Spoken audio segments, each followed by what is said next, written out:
गुरुदेव।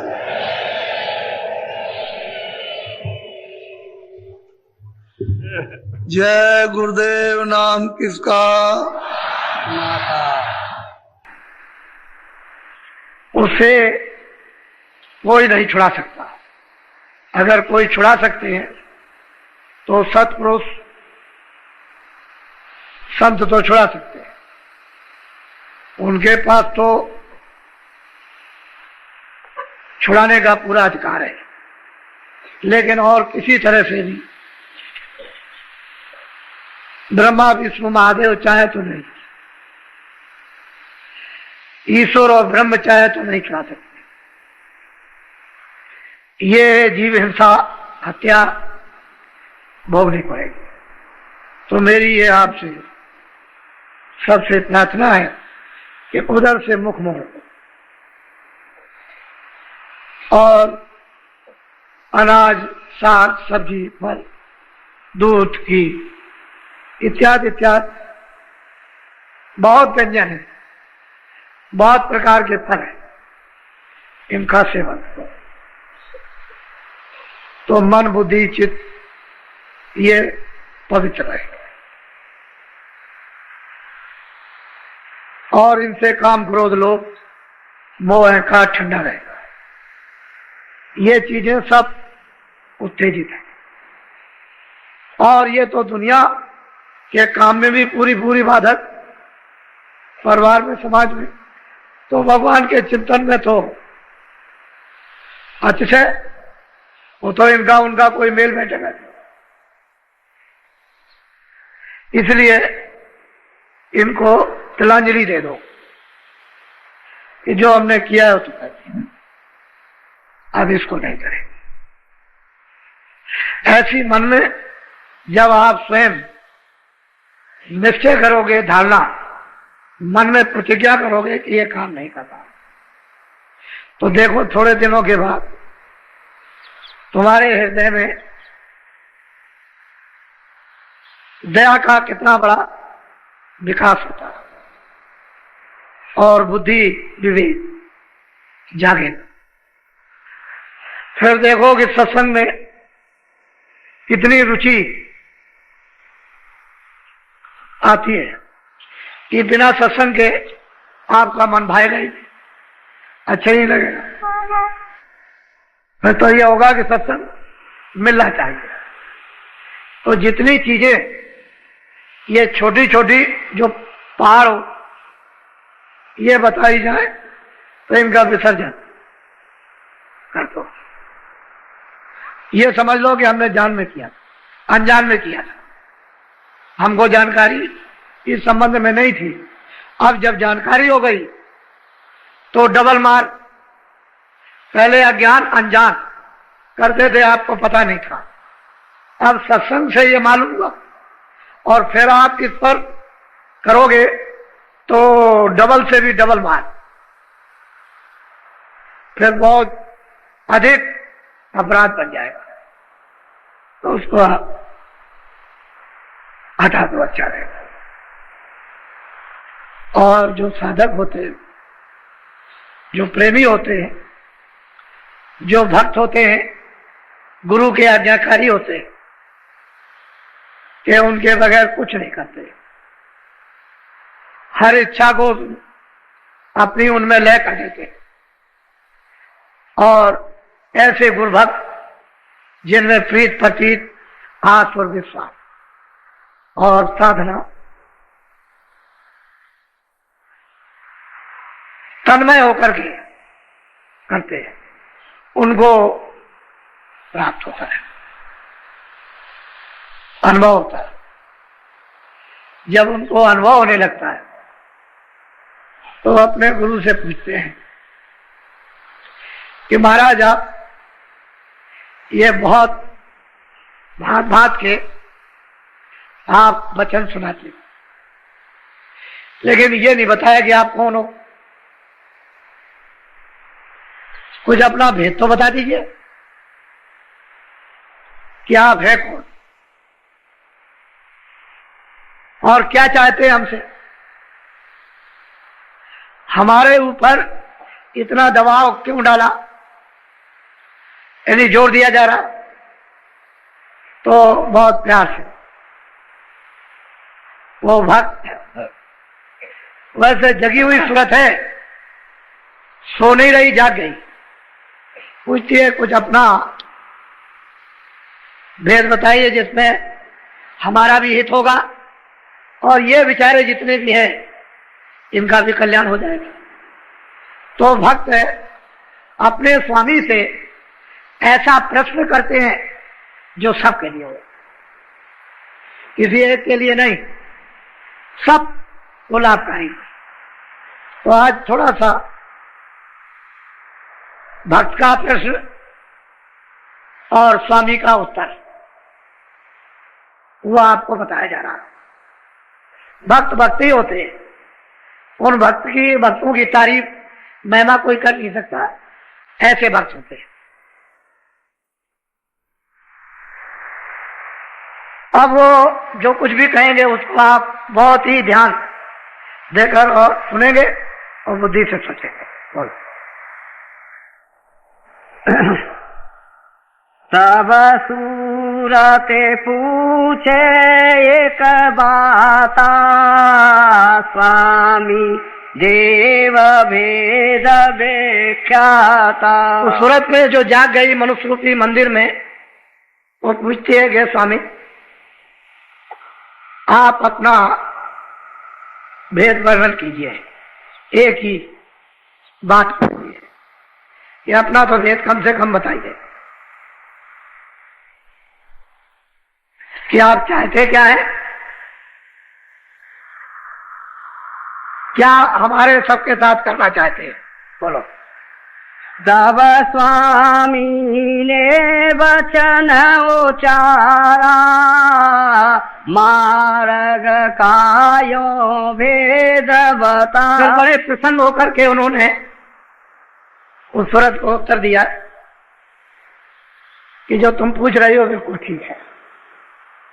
तो उन्होंने बताया कि देखो मैं तुमको सब भेद बताता हूं, मैं चाहता क्या हूं कि जिससे कि जीवों का इन सुरतों का छुटकारा हो जाए, ये काल के कर्मों के जाल से, काल के माया के जाल से निकल के अपने घर में पहुंच जाए, जहां न माया है न काल है, न जहां पाप है न पुण्य है, न अच्छा न बुरा है, न दुख है न सुख है, न वहां जन्म है न मरण है। मैं चाहता हूं कि ये पहुंचे। तो पहुंचेंगे कैसे? ये तो आप वर्णन करते हो, उसका पहुंचने का उपाय सबका क्या है? बोलो। 5 नाम का सुमिरन करो, श्याम से तमें सूरत धरो। कहते हैं एक काम करो कि 5 नाम जो नामदान मिल जाए उसका सुमरन करो। जब तक 5 नामों का सुमरन नहीं होगा तब तक बच्चा कुछ होने वाला नहीं। 5 नाम का सुमरन करो, इसको तो लो पका है, और श्याम श्वेत में सुंदर करो, उसी को श्याम सुंदर कहते हैं। वो श्याम भी है और श्वेत भी है। श्वेत कहते हैं सफेद, श्वेत, श्याम श्वेत। शैतल कमल में दोनों रूप हैं, श्याम भी है और श्वेत भी है। कहते हैं उसमें अपनी सूरत लगा दो, 5 नाम का सुमरन करो। जब आप सुमरन करोगे तो पहले नाम का उसे आप याद करो। तो ये करो कि 5 नाम का जो गुरु विधि जुक्ति दे दे उसी के अनुसार सुमरन करो। श्याम श्वेत में अपनी दृष्टि जमाओ, जो शैतल कमल में श्याम सुंदर, जिनको निरंजन भगवान कहते, ये काम करो। जब ये करने लगोगे तो धीरे धीरे सुमरन पड़ी। उस सुमरन का फल ये होगा कि दृष्टि आपकी अंदर में एकाग्र होने लगेगी। जहां अंधेरा है वहां प्रकाश हो जाएगा। जब प्रकाश हो जाएगा, अंधेरा चला जाएगा, तो प्रकाश में दिखाई देगा। उसमें है दरवाजा। गगन में, आकाश में एक बहुत बड़ा आकाश है, उसमें फाटक है। कहते हैं उसमें कैसे टूटेगा, वो फाटक कैसे खुलेगा? श्याम श्वेत में सूरज धरो, तुम दृष्टि जमाओ, एक आकर लक्ष्य होगा और उसे दिव्य दृष्टि से उसका भेदन करो, तो आकाश में छेद हो जाएगा और फरार से फटेगा। इतनी जोर की आवाज होती है जैसे तीनों लोग चुरमुरा गए। छोटी मोटी आवाज नहीं होती, उसके टूटने पर धमाका होता है। लेकिन वो धमाका सूरज को सुनाई देगा आपको। अगर बाहर के कानों को वो धमाका सुनाई देगा तो ये कान के सब के पर्दे फट जाए, इतनी आवाज है। श्याम श्वेत में सूरज, वो श्याम भी है और वो श्वेत, श्वेत तो गुरु बैठे हुए, और श्याम जो है वो निरंजन भगवान है। इन्हीं के भेजे हुए जब यहां ठीक करना था इसे धर्म मूवी पाप आत्माओं को, तो इन्हीं के आदेश से राम का अयोध्या में जन्म हुआ था। ये जाओ धर्म की मर्यादाएं था और राक्षसों का ये सफाया कर दो। तो निरंजन भगवान के राम अवतार थे। अब वो कहते हैं कि तुम 5 नाम का स्मरण करो और श्याम श्वेत में सूरज धरो। बोलो। प्रथमे सुनो गगन में बाजा, घंटा शंख छाट। जब तुम्हारी सूरज उस श्याम श्वेत में जब लक्ष्य बना लेगी तो कहते हैं कि प्रथम पहले ही घंटे और शंख की आवाज घनाघन हो गई, सुनाई दे। तब आप इसको मिलाओ कि मंदिरों में क्या होता है। तो ये उसका एक नमूना है, नकल। इन मंदिरों में घंटा शंख बजाते हो, एक नकल है। वो तो निरंजन भगवान के मुख से ही घंटा शंख बज रहा, वहां तो बंद करके होता नहीं। तो प्रथम सुनो गगन में बाजा, बाजे बजा, और इतने अद्भुत आनंददायक मीठे बाजे, ऐसा बोलो तो होता है कि अमृत से सने हुए। सुनो गगन में घंटा और शंख, ये सुनने को मिलता है। जब ये मिल जाए, उसको सुनाई दे, तो बहुत सी आवाजें चारों तरफ से प्रकट हो जाती है। ऐसा मालूम हो रहा है कि अनंतों आवाजें उत्पन्न हो रही है। फिर उसको धीरे से घंटे और शंख की आवाज को छाट लो। धीरे धीरे धीरे धीरे छाटते छाटते सब आवाजें जो अन्न आ रही थी बंद हो जाए। उस आवाज के सामने वो आवाजें लय हो जाए, बंद नहीं होती, उस आवाज में सुनाई नहीं देती। जैसे कोई अब आवाज हो रही है और आप बोलते रहो छोटी मोटी आवाज से, तो सुनाई नहीं देता है। इसी तरह से वो इतनी बड़ी आवाज, यानी इतने बड़े बाजे आवाज करते हैं कि छोटी मोटी वहां पर आवाजें राग रागनी दब जाती है, उसके सामने सुनाई नहीं देती। तो वो अपना भेद बता रहे कि भाई ऐसा करना है कि अगर तुमको चलना है तो 5 नाम का स्मरण करो। फिर अपनी सूरत को श्याम श्वेत में रखो। प्रथम में सुनो गगन में बाजा, घंटा। तो जब शुरू हो जाएगा तो ये चढ़ने की सीढ़ी मिल गई, ये पौड़ी है। जब ये बाजा सुनने को मिला, बस समझ लीजिए कि पौड़ी मिल गई, सीढ़ी मिल गई, इसको पकड़ के अब चढ़। बोलो। सहस कमल दल ज्योति लखाई, बांकनाल में जाए।